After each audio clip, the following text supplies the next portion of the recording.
Chemical reactions and equations చాప్టర్లో last topic balancing of chemical equations.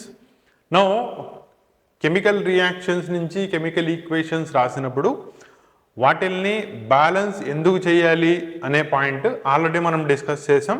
According to the law of conservation of mass or law of conservation of energy ప్రకారం before the reaction total number of atoms in the reactants ఎన్నైతే ఉన్నాయో form అయిన తర్వాత products కూడా same number of ఆటమ్స్ని కలిగి ఉండాలి. Then only దాన్ని balanced chemical equations అంటారు. అండ్ ఒక కెమికల్ రియాక్షన్ బ్యాలెన్స్ చేయబడితేనే అది వ్యాలిడ్ అవుతుంది. Unless it is otherwise it is an invalid chemical equation అవుతుంది. ఓకేనా? నో ఆ కెమికల్ ఈక్వేషన్స్ మనకు ఆల్రెడీ బ్యాలెన్స్ ఇచ్చేస్తుంటే మనం బ్యాలెన్స్ చేయాల్సిన అవసరం లేదు. ఒకవేళ అన్బ్యాలెన్స్డ్ కెమికల్ ఈక్వేషన్ ఇస్తే దాన్ని బ్యాలెన్స్ చేసే ప్రొసీజర్ ఈరోజు క్లాస్ సెషన్లో చూద్దాం. ఓకేనా? ఎలా బ్యాలెన్స్ చేస్తారు, స్టెప్స్ ఆఫ్ ప్రొసీజర్ ఏంటి, అండ్ దానికి ఫాలో అయ్యే ప్రొసీజర్ ఎలా ఉంటుంది, అది మొత్తం కూడా ఈరోజు క్లాస్ సెషన్లో చూద్దాం.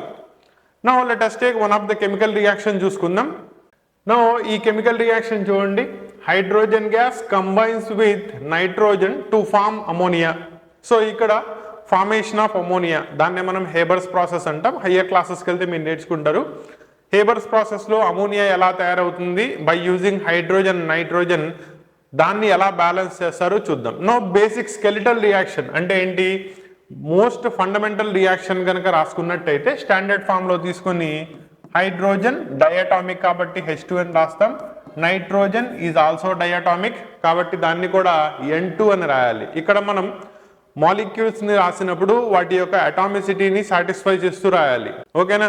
మోనో అటామిక్ అయితే సింగిల్ ఆటమ్ రాసి సరిపోతుంది. డయాటామిక్ అయితే కనుక మాలిక్యూల్ 2 ఆటమ్స్ని మెన్షన్ చేయాల్సి వస్తుంది. నో ఇవి రెండు మీకు కంబైన్ అయ్యి అమోనియాని తయారు చేసినాయి కాబట్టి NH3 will be the ammonia. Basic skeletal reaction రాసేసాం. నో ఇది బ్యాలెన్స్ అయిందా లేదా చెక్ చేసుకోండి. 2 హైడ్రోజన్స్ ఉంటే 3 ఉన్నాయి, బ్యాలెన్స్ అవ్వలా. 2 నైట్రోజన్స్ ఉంటే 1 ఉంది కాబట్టి again it is unbalanced chemical equation. Now దీన్ని బ్యాలెన్స్ ఎలా చేస్తారు? ఓకేనా? బ్యాలెన్స్ చేసేటప్పుడు ముందు కన్స్టిట్యూయెంట్ పార్టికల్స్ రియాక్టెంట్స్లో ప్రొడక్ట్స్లో ఎన్ని ఉన్నాయో ముందు రాసుకోండి. దీంట్లో ఏమేమి ఉన్నాయి, మీకు హైడ్రోజన్ ఆటమ్స్ ఉన్నాయి, నైట్రోజన్ ఆటమ్స్ ఉన్నాయి, అండ్ వాటిల్ని రియాక్టెంట్స్లో ఎన్ని ఉన్నాయి అండ్ ప్రొడక్ట్స్లో ఎన్ని ఉన్నాయి అనేది ముందు రాసుకోవాలి. రియాక్టెంట్స్లో తీసుకున్నట్టయితే ఇవి 2, ప్రొడక్ట్స్లో 3 ఉన్నాయి. నైట్రోజన్స్ దీనిలో 2, దీంట్లో 1 ఉంది. క్లియరా? బేసిక్ టేబుల్ని ఫామ్ చేసుకున్న రియాక్టెంట్స్లో ఆటమ్స్ ఎన్ని ఉన్నాయి, ప్రొడక్ట్స్లో ఆటమ్స్ ఎన్ని ఉన్నాయో చూసుకొని నా దీన్ని బ్యాలెన్స్ చేయాలి అంటే ముందు హైడ్రోజన్ కాకుండా అదర్ హెటెరో ఆటమ్స్ ఏవైతే ఉన్నాయో ముందు వాటిని బ్యాలెన్స్ చేసుకోండి. This is the first fundamental step. కాబట్టి హైడ్రోజన్ కాకుండా మీకు ఇక్కడ ఉన్నది నైట్రోజన్.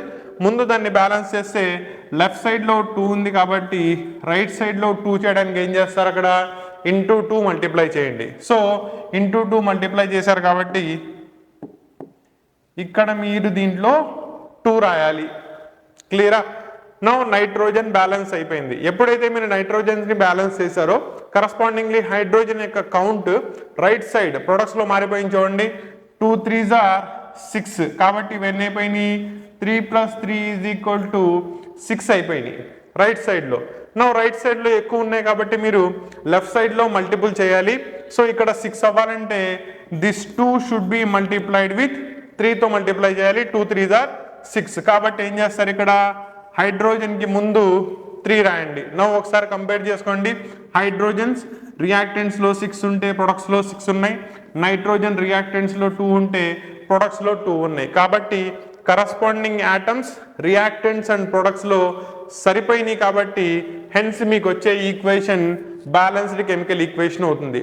కాబట్టి దీన్నే బ్యాలెన్స్డ్ ఫామ్లో కనుక రాసినట్టయితే N2 + 3H2 gives rise to మీకు అమోనియా 2 moles ఫార్మేషన్ జరిగింది కాబట్టి 2NH3.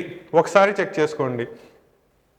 N2 నెక్స్ట్ ఇక్కడ ఎదర మీరు కోఎఫిషియంట్ ఎంతైతే రాస్తారో ఇక్కడ ఏమీ లేదంటే 1 ఉన్నట్టు కరస్పాండింగ్లీ మల్టిప్లై చేసుకోవాలి. 2 1s are 2 కాబట్టి నైట్రోజన్స్ సరిపోయినాయి. నెక్స్ట్ హైడ్రోజన్స్ తీసుకుంటే 3 2s are 6, 2 3s are 6.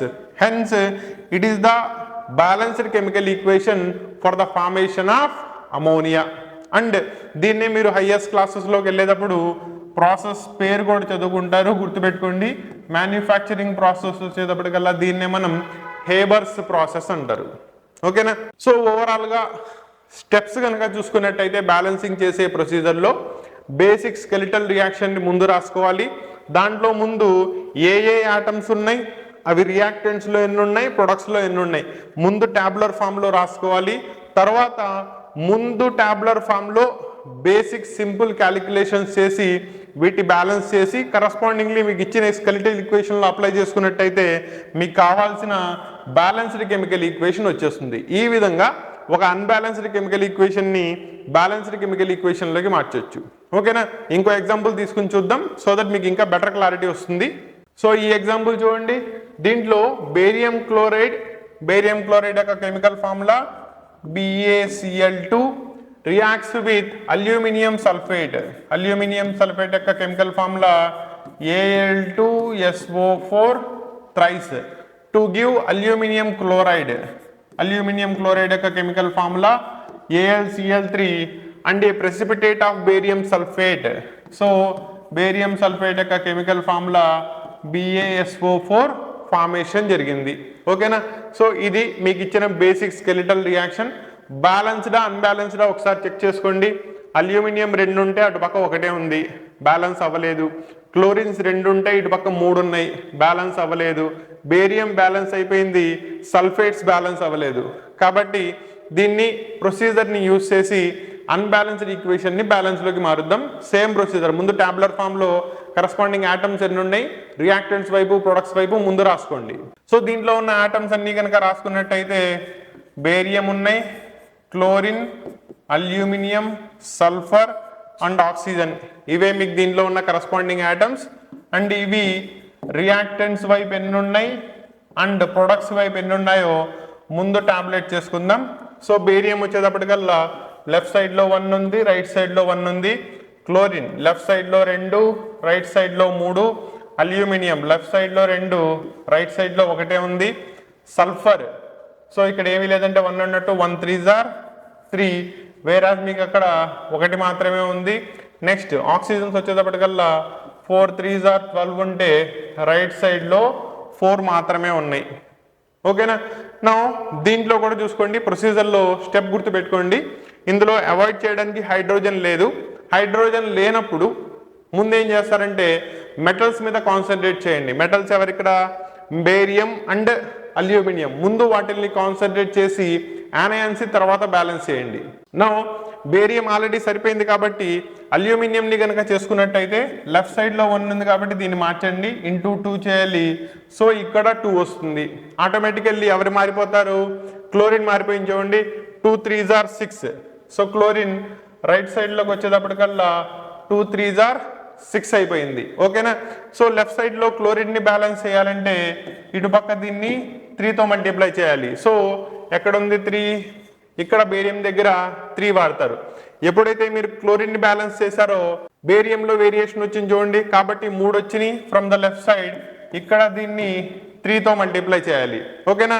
నా ఇది బ్యాలెన్స్ అవ్వాలంటే రైట్ సైడ్లో ప్రొడక్ట్ దానిలో దీన్ని బ్యాలెన్స్ చేయాలి కాబట్టి ఇక్కడ దీన్ని ఇంటూ 3 చేయండి. కాబట్టి హియర్ ఇట్ ఈస్ 3. నా ఒకసారి చెక్ చేసుకోండి, 3 బేరియంస్ 3 సరిపోయినాయి, క్లోరిన్స్ 6 సరిపోయినాయి, అల్యూమినియంస్ 2 సరిపోయినాయి. సల్ఫర్స్ వచ్చేటప్పటికల్లా 3తో మల్టిప్లై అవుతుంది కాబట్టి 3 3 సరిపోయినాయి. ఆక్సిజన్ 4 3s are ఇంటూ 3 అవుతుంది కాబట్టి 12. సో ఒకసారి అబ్జర్వ్ చేసుకుంటే ఈ రియాక్షన్స్లో కరస్పాండింగ్ ఆటమ్స్ అన్నీ కూడా రియాక్టెంట్స్లో ప్రొడక్ట్స్లో బ్యాలెన్స్ అయిపోయినాయి. ఓకేనా?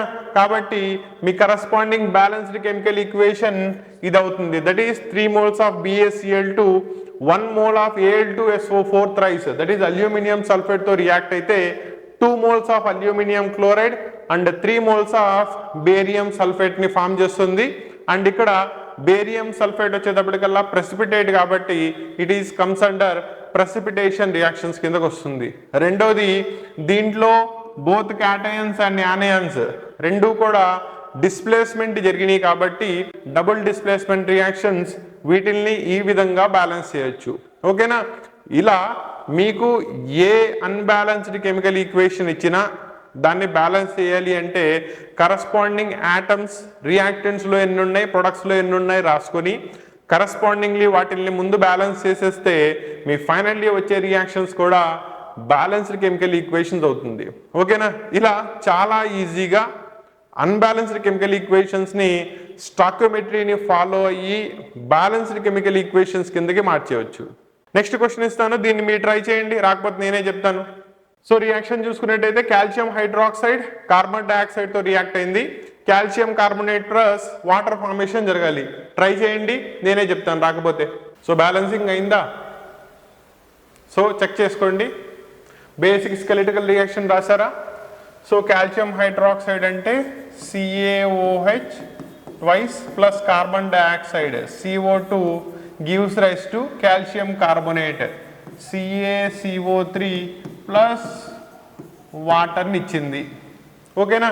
కరస్పాండింగ్ కన్స్టిట్యూయెంట్ పార్టికల్స్ కనుక రాసుకున్నట్టయితే దీంట్లో మీకు కాల్షియమ్స్ ఉన్నాయి, ఆక్సిజన్, హైడ్రోజన్ అండ్ కార్బన్స్ ఉన్నాయి. రియాక్టెంట్స్ వైపు ఎన్ని ఉన్నాయి, ప్రొడక్ట్స్ వైపు ఎన్ని ఉన్నాయి ఒకసారి లిస్ట్ అవుట్ చేసుకున్నట్టయితే కాల్షియం లెఫ్ట్ సైడ్లో ఒకటి ఉంటే రైట్ సైడ్లో ఒకటి ఉంది. ఆక్సిజన్స్ సో ఇక్కడ 2 + 2 4 ఉంటే 3 + 1 సో 4 ఉన్నాయి. హైడ్రోజన్స్ వచ్చేటప్పటికల్లా 1 2s are 2 ఉంటే రైట్ సైడ్లో కూడా మీకు 2నే ఉన్నాయి. కార్బన్స్ వచ్చేటప్పటికల్లా కార్బన్ డైఆక్సైడ్లో 1 ఉంటే ఇక్కడ కార్బోనేట్లో 1 ఉంది. సో ఒకసారి అబ్జర్వ్ చేయండి, రియాక్టెంట్స్లోను ప్రొడక్ట్లోను కరస్పాండింగ్ యాటమ్స్ ఈక్వల్లీ ఉన్నాయి కాబట్టి it is already A balanced chemical equation. మీరేం బ్యాలెన్స్ చేయాల్సిన అవసరం లేదు. ఓకేనా? కాబట్టి వాడు ఇవ్వడమే మీకు బ్యాలెన్స్డ్ కెమికల్ ఈక్వేషన్ ఇచ్చేసాడు. క్లియరా? ఐడెంటిఫై చేశారా? నెక్స్ట్ ఇంకో ప్రాబ్లం చూద్దాం. సో ఈ క్వశ్చన్ ట్రై చేస్తారా? ట్రై చేయండి. నా దీంట్లో బేసిక్ స్కెలిటల్ రియాక్షన్ రాసినట్టయితే అల్యూమినియం కాపర్ క్లోరైడ్తో రియాక్ట్ అయింది, gives rise to aluminium chloride plus copper. అంటే ఇక్కడ అల్యూమినియం కాపర్ని కరస్పాండింగ్ సాల్ట్లో డిస్ప్లేస్ చేసింది కాబట్టి ఇది మీకు డిస్ప్లేస్మెంట్ రియాక్షన్స్ కిందకు వస్తుంది. ఒకసారి కాన్స్టిట్యూయెంట్ పార్టికల్స్ రాసుకున్నట్టయితే అల్యూమినియం ఉంది, కాపర్ అండ్ క్లోరిన్స్ ఉన్నాయి. రియాక్టెంట్స్లో ఎన్ని ఉన్నాయి, ప్రొడక్ట్స్లో ఎన్ని ఉన్నాయి రాసుకుంటే రియాక్టెంట్స్లో ఒకటి ఉంటే ప్రొడక్ట్స్లో ఒక అల్యూమినియం ఉంది. కాపర్ రియాక్టెంట్లో ఒకటి ఉంటే ప్రొడక్ట్లో ఒకటి ఉంది. క్లోరిన్ రియాక్టెంట్లో 2 ఉంటే ప్రొడక్ట్లో మీకు 3 ఉన్నాయి. ఓకేనా? సో క్లోరిన్ దగ్గర మీకు బ్యాలెన్సింగ్ అవ్వాల కాబట్టి దాన్ని బ్యాలెన్సింగ్ చేయాలంటే 2కి 3కి LCM ఇది 2 టైమ్స్ కాబట్టి రైట్ సైడ్లో దీన్ని 2తో మల్టిప్లై చేయండి. రైట్ సైడ్లో బ్యాలెన్స్ అవ్వాలి కాబట్టి దీన్ని 3తో మల్టిప్లై చేయండి. 6 క్లోరిన్ బ్యాలెన్స్ అయిపోయింది. ఎప్పుడైతే క్లోరిన్ బ్యాలెన్స్ అయిందో మిగతా 2 మారిపోయినాయి చూడండి.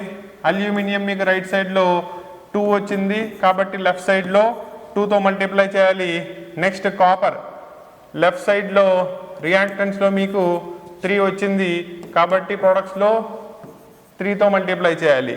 సో 6 క్లోరిన్స్ ఉన్నాయి, 3 కాపర్స్ ఉన్నాయి, 2 అల్యూమినియమ్స్ ఉన్నాయి కాబట్టి 2 అల్యూమినియం 3 మోల్స్ ఆఫ్ కాపర్ క్లోరైడ్తో రియాక్ట్ అయ్యి 2 moles of aluminium chloride plus 3 moles of కాపర్ని డిపాజిట్ చేస్తుంది and it is a balanced chemical equation.